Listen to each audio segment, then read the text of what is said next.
92 कैदियों से भरा हुआ एक प्लेन जिसे अलास्का के ऊपर से उड़ा कर ले जाया जा रहा है, लेकिन किसी तकनीकी खराबी के कारण वो उन्हीं बर्फीले पहाड़ों में क्रैश हो गया।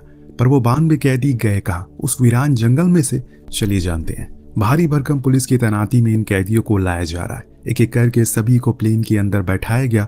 सबकी निगाहें सिर्फ एक कैदी पर थी जिसके साथ ज्यादा पुलिसकर्मी थे। उसके मुंह को ढका हुआ था। ऐसा लग रहा है कि मानो अगर उसने कुछ देख लिया तो अनर्थ हो जाएगा। आखिर इसने जुर्म क्या किया है, ये चीज आपको कुछ देर में पता चल जाएगी। फिलहाल सभी कैदियों को लेकर प्लेन उड़ान भरता है। इधर CIA को भी इसकी अपडेट दे दी जाती है। प्लेन में माहौल एकदम शांतिपूर्वक रहता है, लेकिन अचानक से उसके लेफ्ट इंजन में धमाका हो जाता है जिससे कि प्लेन का एक साइड पूरा खुल जाता है। हवा का तेज झोंका पूरे प्लेन को हिला रहा था। ये हवा इतनी तेज और भयानक थी और कुछ कैदी तो उसी में उड़कर बाहर चले जाते हैं। पर इस बीच जो सबसे खतरनाक कैदी था वो खुद के दांत को तोड़कर उसे अपने हाथों की हथकड़ियों को खोल लेता है। बड़ा ही शातिर कैदी है ये। अब अगर वो चाहता तो खुद भी कूद जाता, लेकिन उसने ऐसा नहीं किया, बल्कि वो वहां मौजूद सभी सोल्जर से उन्हीं हालातों में लड़ना शुरू कर देता है। इस बीच हम नीचे बाप और बेटे कैंपिंग करते हुए देखते हैं, लेकिन तभी पिता को ऊपर आसमान में से एक प्लेन नीचे आते हुए दिखता है। वो फौरन भागते हुए गए, लेकिन तभी उनकी कार के ऊपर टायर आकर गिरता है। प्लेन तेजी से नीचे जा रहा है, हर कोई चिल्ला रहा है, इधर ये लड़ रहा है। तभी अचानक से एक जोर का धमाका होता है, फिर हर तरफ अंधेरा छा जाता है। ये प्लेन जिस इलाके में गिरा था वो असल में फेयरबैंक नाम की जगह से कुछ मील की दूरी पर हो। तो वहाँ के इंचार्ज यानी कि फ्रैंक को अपडेट किया जाता है। हमें काले धुएं से भंडार दिखा है टाउन की कुछ दूरी पर। लोकल से पता चला है कि उन्होंने काफी तेज आवाज भी सुनी है धमाके की, इसीलिए फ्रैंक अब फौरन अपने लोगों के साथ चॉपर से पहुंच। जो देखा वो देखकर दंग रह गया। वहां एक प्लेन क्रैश हुआ था, पर बड़े ही ताज्जुब की बात थी, छानबीन करने पर उनके आसपास सिर्फ मलबा ही मिलता है। इसमें बैठे लोग कहाँ गए? थोड़ा सा दूर जाने पर इन्हें एक सोल्जर घायल हालत में मिलता है जिससे फ्रैंक बात करता है। तो वो अपनी उसी दबी आवाज में इतना ही कह पाता है कि वो हैवान यहीं छुपे हैं, भाग जाओ। और फ्रैंक उसकी बात को समझ पाता कि तभी उस पर हमला हो जाता है, वो भी एक से नहीं बल्कि चारों तरफ से। ये असल में वही कैदी थे जो कि छुप गए थे। उस चॉपर को देखने के बाद ये कोशिश करते हैं किसी भी तरह करके उस चॉपर को हासिल कर ले, लेकिन फ्रैंक ऐसा होने नहीं देगा। इसी हाथापाई में उसके दोस्त को चाकू भी लग जाता है, तो फ्रैंक को मजबूरन खुद की बंदूक निकालनी पड़ी। उसने बिना कुछ सोचे समझे शूट करना शुरू किया और तब जाकर वो चॉपर तक पहुंचा। सीधा उड़कर फ्रैंक ने पायलट से जल्दी हॉस्पिटल चलने को कहा, क्योंकि उसके दोस्त की हालत काफी गंभीर थी। तो वहीं CIA हेडक्वार्टर में मेन लीडर को इत्तिला किया जाता है। जिन कैदियों को प्लेन लेकर जा रहे थे वो क्रैश हो चुका है, लेकिन ब्रैडफोर्ड को इस बात से ज्यादा चिंता थी कि उसमें बैठा वो एक कैदी जिसके ऊपर सबसे ज्यादा निगरानी थी वो इस समय पर कहाँ होगा, क्योंकि उनके लिए वो बेहद ही जरूरी है। उनकी बातों से पता चला कि ये लोग उसे हमलॉक के नाम से पुकारते हैं। उसका जुर्म यह है कि उसने 9/11 जैसे हमले में अहम भूमिका निभाई थी। इसीलिए ब्रैडफोर्ड फौरन अपने लोगों से कहकर सिडनी को वापस लाने को कहती है। इस बीच हम सिडनी को देखते हैं जो कि ड्रिंक कर रही थी अपनी कार में। देन वो अपने भांजे के बर्थडे पर चली गई, लेकिन तभी बाहर एक एक करके 4 काली गाड़ियां रुकी और कुछ लोग बाहर आकर सिडनी को उठा ले गए। हालांकि उसने CIA का काम छोड़ दिया, ऐसा उसका कहना है, लेकिन फिर भी वो लोग कहते हैं कि उन्हें ऑर्डर मिले ये करने के लिए। इस बीच फ्रैंक हॉस्पिटल पहुंच जाता है उन घायल लोगों को लेकर। अब उसने पुलिस से कहकर पूरे टाउन में लॉकडाउन लगाने को कहा, क्योंकि अभी कुछ देर पहले यहाँ एक प्लेन क्रैश हुआ है जिसमें न जाने कितने कैदी थे। वो सब इधर उधर भाग गए होंगे और हो सकता है कि शरण लेने के लिए वो यहीं कहीं आए हो। इस बात को सुनकर वो लोग पूरे टाउन को बंद करवा देते हैं। लेकिन जब हैना को इस बारे में पता चला तो वो फौरन फ्रैंक को कॉल करके पूछती है। दरअसल हैना उसी हॉस्पिटल में काम करती है। तो फ्रैंक बताता है कि एक प्लेन क्रैश हुआ है जिसमें कुछ खूंखार कैदी थे, हमें सतर्क रहना होगा। दूसरे सीन में हम सिडनी को ब्रैडफोर्ड के सामने देखते हैं, लेकिन पहले तो वो उससे बदसलूकी के लिए माफी मांगता है। फिर वो उससे कहता है कि उसकी सख्त उसे जरूरत है, क्योंकि आतंकवादी हमारी गिरफ्त से फरार हो गए। अगर वो इस देश से बाहर चले गए तो हम पूरी दुनिया के सामने शर्मसार हो जाएंगे। इसीलिए मैं तुम्हें इस काम की जिम्मेदारी देती हूँ, जितनी जल्दी हो सके उसे पकड़ो। इस तरफ फ्रैंक उस सोल्जर से बाकी की बातें जानने की कोशिश करता है। आखिर उस दौरान प्लेन में हुआ क्या था जिसके बाद ये सब हो गया। उसने बताया प्लेन एकदम सही से टेक ऑफ किया था, लेकिन कुछ ही देर के बाद उसने लेफ्ट इंजन में धमाका हो गया। इसके कारण वो अपना संतुलन खो बैठा और इसमें कुछ कैदी तो उड़ भी गए, पर एक कैदी था जिसके ऊपर हमारी सबसे ज्यादा निगरानी थी। उसने खुद को आजाद कर लिया और हम सारों पर हमला कर दिया। इतने में ही प्लेन जमीन पर आ गिरा, जिससे मैं बेहोश हो गया और इसीलिए पता नहीं लगा कि वो कैदी कहाँ गए। अंत में वो उसका शुक्रिया भी कहता है, उसने उसकी जान बचाई। इस बीच हम सिडनी को टाउन में लैंड होते हुए देखते हैं, यानी कि CIA की एंट्री हो चुकी है। अब यहाँ जिसको देख फ्रैंक सवाल करता है, आखिर CIA इस केस में इतनी दिलचस्पी क्यों ले रही है। तो उसने बताया कि हमारा भी एक कैदी था जिसका नाम हेमलॉक है, उसे पकड़ना हमारी सबसे टॉप प्रायोरिटी है क्योंकि वो उस पूरे देश के लिए खतरा है। ये सुनकर फ्रैंक भी समझ गया कि ये कोई मामूली क्रैश नहीं है। वो उसे लेकर फौरन उसी साइट पर गया, पर हम कुछ मरे हुए कैदियों की लाश को देख पाते हैं, जिसको देखकर सिडनी कहती है कि इसका तो गला घोटा गया। अब पूरी छानबीन करने के बाद उसका ये कहना था, हमारे लिए इस प्लेन का ब्लैक बॉक्स सबसे कीमती है क्योंकि वही बता सकता है कि आखिर गड़बड़ी हुई कहाँ थी। तो फ्रैंक को तो वो अंदर ही अंदर कुछ सवाल खाए जा रहे थे। उसे जानना था कि हेमलॉक की सच्चाई क्या है, पर वो उसे कुछ भी बताने से इनकार कर देती है क्योंकि ये नेशनल सिक्योरिटी का मामला है। तो फ्रैंक उससे बोलता है, अभी जिस जगह पर वो खड़ी है वो उसका इलाका और यहाँ उसके पुलिस वाले हैं जिनकी जरूरत है तुम्हें, और इसीलिए मुझे पूरी बात बताओ, उसके बाद ये कार्रवाई आगे बढ़ेगी। सिडनी उसे सारी कहानी बताती है। जिस दिन अमेरिका पर सबसे बड़ा हमला हुआ उस दिन के बाद से हर एजेंसी अलर्ट हो गई। हम किसी भी ऐसे आदमी को किसी भी चीज में इंटरफेयर करने नहीं दे रहे जिस पर हमें शक था, लेकिन हमें पता नहीं था कि हमारी टीम का, यहाँ तक कि मेरे साथ ही काम करने वाला आदमी का हाथ उस हमले में था जिसे मैंने खुद ट्रेन किया था। पर उस दिन के बाद से वो कहीं नहीं दिखा, लेकिन हमने हार नहीं मानी, पूरी आर्मी उसके पीछे लगा दी। तब जाकर वो हमें इराक के एक कस्बे में मिला, जहां से हमने उसे अमेरिका लाया और अब उसे अल्काट्राज जेल लेकर जाया जाए, जहां उसकी कैद उसका इंतजार कर रही है। लेकिन एक बारी फिर से वो हमारे कब्जे से बाहर हो गया और तुम्हारी झोली में आ गिरा। इसी दौरान हमें कैदी को देखते हैं जो बड़ी बुरी हालत में भूखा इधर से उधर भटक रहा है कि तभी उसके सामने एक खरगोश आ गया जिसका उसे शिकार करके उसने बड़ी चाव से खाया। पर उसे अब रहने के लिए कोई आसरा चाहिए था जो उसे रात में जाकर मिला। इस घर में सिर्फ एक बूढ़ा शख्स अकेले रहता है, इसी का फायदा उठाकर वो उसे बंदी बना लेता है। इधर फ्रैंक को उसकी बेटी बताती है, डैनी जो उसका सबसे करीबी दोस्त था उसकी मौत हो चुकी है। जो सुनने पर वो पूरी तरह से टूट जाता है क्योंकि डैनी उसके साथ 24 सालों से था। इतने में उसे याद आया उसका बेटा भी स्कूल में ही है, पर वो एक बारी कंफर्म करने के लिए प्रिंसिपल को कॉल करके पूछता है क्या वो वही है, तो वो कहती है कि मैं कुछ देर में देखकर बताती हूँ। डैनी के जाने के बाद फ्रैंक काफी मायूस हो जाता है।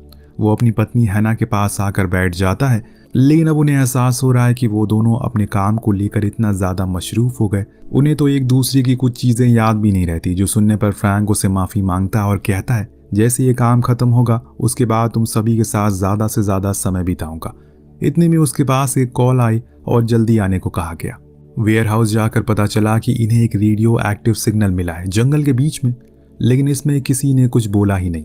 हो सकता है कि ये हेमलॉक का काम हो जो किसी से बात करने की कोशिश कर रहा हो। उसी प्लेन में लगे चुराए रेडियो की मदद से सभी की शक की निगाहें दौड़ पड़ती है क्योंकि इस चीज की गुंजाइश तो है कि वो जरूर किसी से मदद मांग रहा होगा, यानी कि कोई और भी आने वाला है।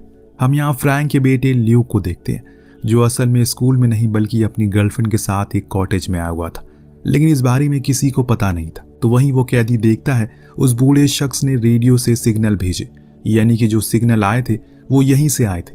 और इतनी ही देर में बाहर पुलिस आ जाती है, पर इससे पहले कि वो अंदर घुसे उन पे पहले ही हमले हो जाते हैं। वो कैदी एक एक करके सभी को मारना शुरू करते हैं, लेकिन अंत में जब उसे लगता है कि वो अब नहीं बचेगा तो वो उस बूढ़े आदमी को बंदूक की नोक पर लेता है। बस इतना कहता है उसे जाने दो, पर सिडनी होशियार थी। वो एक कुत्ते को छोड़ देती है जो उसे काट कर घायल कर देता है। जब वो उसके पास गई उसे पता चला ये हेमलॉक नहीं बल्कि कोई और ही है। वो तो अभी भी आज़ाद घूम रहा है। इसके बाद वो सीधा वेयर हाउस जाती है और जिन कैदियों की लाश मिली थी उन्हें फिर से देखती है। इस बारी भी उसकी नज़र उसी कैदी पर पड़ी जिसका गला घोट कर मारा गया था, लेकिन ताज्जुब की बात ये थी उसके हाथ में हथकड़ियों के निशान थे। तब ये लोग कुछ फाइल को खोलते हैं तो इन्हें पता चलता है कि ये तो सोल्जर है जिसने कैदी का यूनिफॉर्म पहना। ये देख सिडनी समझ जाती है कि ये किसका काम हो सकता है। वही फ्रैंक को समझ आता है उनके साथ खेला हो गया है। दरअसल जिस सोल्जर को उसने बचाया था वो कोई और नहीं बल्कि हेमलॉक ही है, क्योंकि सिर्फ वही था जो एक सोल्जर की यूनिफॉर्म में था, क्योंकि बाकी तो जल गए थे। और अभी तक मैंने जितने सवाल उससे पूछे उसने सब कुछ बताया हेमलॉक के बारे में। लेकिन जब तुम यहाँ आई तो तुमने कहा कि यह नेशनल सिक्योरिटी का केस है, इसीलिए किसी से कुछ भी शेयर नहीं किया। तो एक सोल्जर होकर इतना सब कुछ हेमलॉक के बारे में जानना कुछ हजम नहीं हो रहा है, और मुझे पूरा यकीन है कि वही है जिसकी हमें तलाश है। फ्रैंक ने फौरन हैना को कॉल करके बताया जिसका तुम इलाज कर रही हो वो आतंकवादी है, इसीलिए वहां से भागो।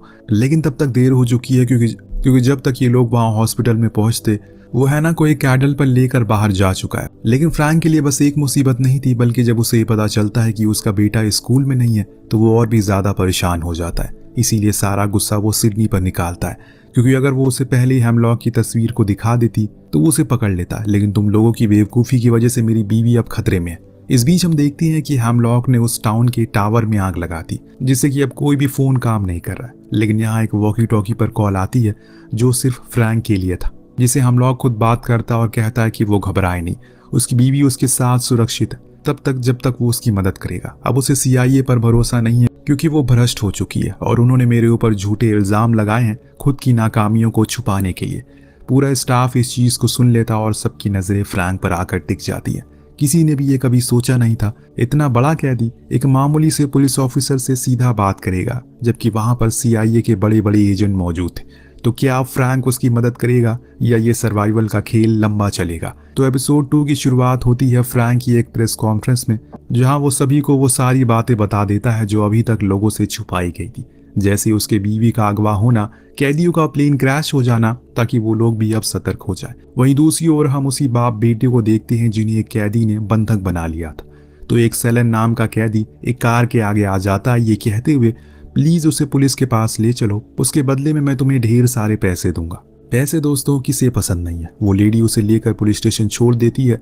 तो वहीं दूसरी तरफ ब्रैडफोर्ड के पास सिडनी का कॉल आता है जो उसे बताती है कि हेमलॉक ने फ्रैंक की बीवी को अगवा कर लिया। तो अब मैं क्या करूं, मुझे कुछ समझ नहीं आ रहा। ये सुनकर ब्रैडफोर्ड कहती है उसे कुछ नहीं पता, उसे किसी भी हाल में हेमलॉक चाहिए क्योंकि उसके पास एक पेन ड्राइव है जिसमें CIA का सारा डेटा है, जो अगर किसी दूसरे के हाथ लग गया तो न जाने किस किस को पता लग जाएगा हम किससे डील कर रहे हैं, क्या खरीद रहे हैं, कहाँ कहाँ हमारे एजेंट है, सब कुछ। इसीलिए जितनी जल्दी हो सके उसे पकड़ो। इतने में वहां पर फ्रैंक आकर अपना वॉकी टॉकी उससे छीन लेता है और पूछता है कि तुम लोग क्या कर रहे हो, आखिर उसने मेरी ही पत्नी को क्यों अगवा किया। सिडनी उसे शांत करती है, कहती है हम तुम्हारी पत्नी को छुड़ा लेंगे, बस हिम्मत रखो, ऐसे जोश में होश मत खो। इधर हम हैना को देखते हैं जिसे हेमलॉक ने एक जगह पर बंदी बनाया है और उसके पास एक खास किस्म का मदरबोर्ड को भी देखते हैं जिसकी बात ब्रैडफोर्ड कर रहा था। अब धीरे धीरे करके ये केस और पेचीदा होता जा रहा है, इसीलिए कुछ और कमांडोज को वहां बुलाया गया, जिनमें से एक फ्रैंक से कहता है कि तुम बस हमें लोकेशन बताओ, बाकी का काम हमारा होगा। तो फ्रैंक उनसे कहता है कि ये काम इतना भी आसान नहीं है, फिलहाल अभी उस कैदी से जाकर पूछताछ करो जिसने खुद को सरेंडर किया है, शायद उसे कुछ पता होगा। तभी वो पुलिस के पास भागते हुए आया। इतने में फ्रैंक को खबर मिली उसके घर पर कुछ हुआ है, तो वो फौरन अपने घर जाता है तो देखता है कि वहां पर हेमलॉक आया था, वो भी उसकी पत्नी के साथ उसने कुछ रिकॉर्ड भी किया है, लेकिन मेमोरी कार्ड अपने साथ ले गया। जिस चीज को देखकर फ्रैंक और ज्यादा परेशान हो जाता है। तो सिडनी उसे दिलासा देती है कि उसे कुछ नहीं होगा, हम जल्दी ही उसे ढूंढ लेंगे। दूसरे सीन में लियो को देखते हैं जो अपनी गर्लफ्रेंड के साथ अपने डैड की फंसी हुई कार को आजाद कर रहा है क्योंकि उन्हें अब अपने घर जाना था। कुछ भी नहीं पता कि असल में यहाँ हुआ क्या है।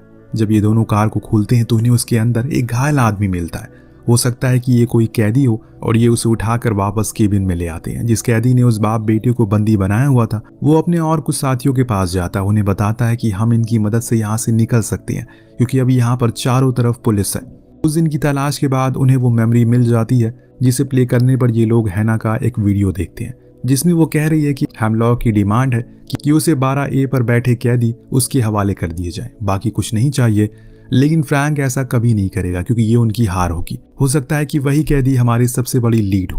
पर सिडनी कहती है कि अगर तुम्हें अपनी बीवी को छुड़ाना है तो ये करना पड़ेगा, परंतु फ्रैंक तैयार नहीं था। उसने कुछ फाइल को तलाशा और पता लगा लिया आखिर उस सीट पर कौन बैठा था। तो उस कैदी का नाम सेलर था। जी हाँ, वही सेलर जिसने कुछ देर पहले सरेंडर किया है। इसीलिए वो उसे पूछताछ करने के लिए जाता है, लेकिन वो तो सीधा ये कहता है मैं किसी भी हेमलॉक नाम के आदमी को नहीं जानता हूँ। फ्रैंक पूछता है चलो एक बात बताओ, तुम चाहते तो भाग भी सकते थे, लेकिन तुमने सरेंडर क्यों किया? वो कुछ नहीं बोलता। यही सवाल वो दोबारा करता है, लेकिन इस बार वो कुछ नहीं कहता।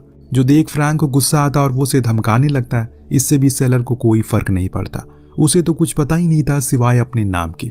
दूसरी तरफ हेमलॉक सीधे ब्रैडफोर्ड को कॉल करके धमकी देता है मैंने तुम्हारे कंप्यूटर में 72 घंटे का टाइमर लगा दिया है, अगर तुमने मुझे इन 72 घंटों में मारने की कोशिश की या फिर मैं मर गया तो जितना भी डेटा है सब लीक हो जाएगा, तो जितनी जल्दी हो सके मेरी डिमांड पूरी कर दो। तभी अचानक से वही बंधी हुई हैना खुद को फ्री कर लेती है और उस पर हमला कर देती है, लेकिन हेमलॉक से जीत पाना इतना आसान तो नहीं था। वो फिर से उसे बेहोश करके वहीं बांध देता है। इसके बाद हम ब्रैडफोर्ड को परेशान देखते हैं तो वो एक आदमी के पास सलाह लेने के लिए जाती है, लेकिन जब उसे पता चलता है कि उसने सिडनी को उसे पकड़ने के लिए भेजा है तो उस पर ही गुस्सा हो जाता है। क्योंकि सरकार के कई मुलाजिम को लगता है जो कुछ भी वो कर रहा है वो सिडनी के सिखाने के बाद ही कर रहा है, इसीलिए 2 दिन के अंदर ये सब कुछ साफ करो और उस लड़की को यहाँ बुलाओ वरना ये लोग उसे जीने नहीं देंगे। फ्रैंक को वो पेन ड्राइव वाली बात भी सिडनी बताती है, जो सुनने के बाद वो समझ जाता है कि आखिर CIA क्यों उसके पीछे पड़ी है। इतने में उसके पास एक ऑफिसर आकर बताता है सेलन ने बता दिया है कि उसने सरेंडर क्यों किया है, इसीलिए अब ये लोग उसके पास जाकर पूछते हैं तो वो कहता है उसे गायब होना था और कहीं दूर जाना था इस जगह से। लेकिन इन लोगों को तो बस ये जानना था कि आखिर हेमलॉक को वो ही क्यों चाहिए, पर इस बारे में तो सेलर को भी नहीं पता। उसका तो ये कहना था कि उसे पता ही नहीं कि ये हेमलॉक है कौन। फ्रैंक इन चीज़ों से बहुत ज़्यादा परेशान हो चुका है, ऊपर से उसकी पत्नी की जान भी खतरे में, इसीलिए एक जगह आकर वो चुपचाप बैठ जाता है। इस दौरान हम दूसरी तरफ हेमलॉक को देखते हैं जिसने अभी भी हैना को बांधा हुआ है। अब वो कुछ पॉइंट आउट निकाल रहा है जिसका मतलब साफ है कि अब वो कुछ बड़ा करने वाला है।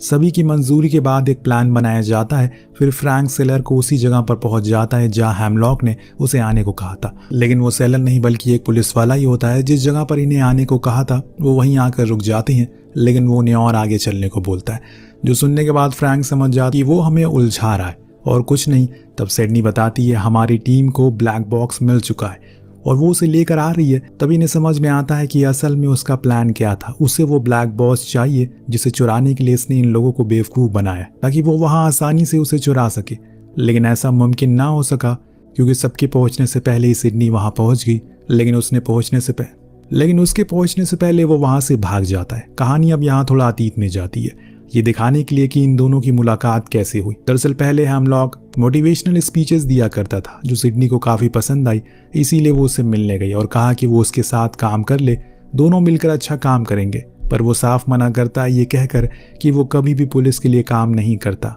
हालांकि उसने बताया भी नहीं था कि वो पुलिस से है, पर उसे पहले से पता चल गया कि उसकी हरकतों से।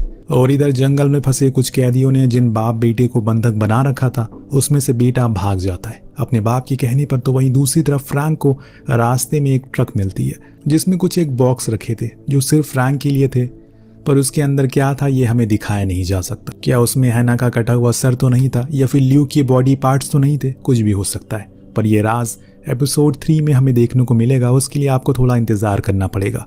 मिलते हैं अगली वीडियो में। Thank you so much watching, peace out.